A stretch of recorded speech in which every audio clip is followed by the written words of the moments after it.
Hi everyone, welcome to our channel easy to learn. So మనం ఈ ఛానల్లో Python programming గురించి ఎక్కువగా దీని గురించి డిస్కస్ చేస్తాం. సో పైథాన్ కన్నా ముందు పైథాన్ అనేది ఒక ప్రోగ్రామింగ్ లాంగ్వేజ్.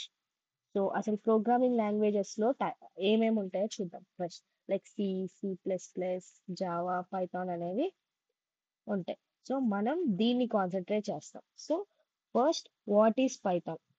అసలు పైథాన్ అంటే ఏంటో చూస్తాం. తర్వాత దీనిలో పైథాన్లో ఉన్న ఫీచర్స్ గురించి చూస్తాం.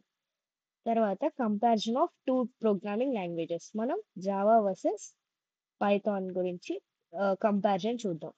తర్వాత బేసిక్ సింటాక్స్ ఆఫ్ పైథాన్, ఎందుకు మనం పైథాన్ నేర్చుకోవాలనేది చూద్దాం. ఇది నేర్చుకున్నాక మనకి రియల్ టైంలో ఎక్కడ యూస్ అవుతుందో చూద్దాం. తర్వాత పాపులర్ ఫ్రేమ్ వర్క్స్,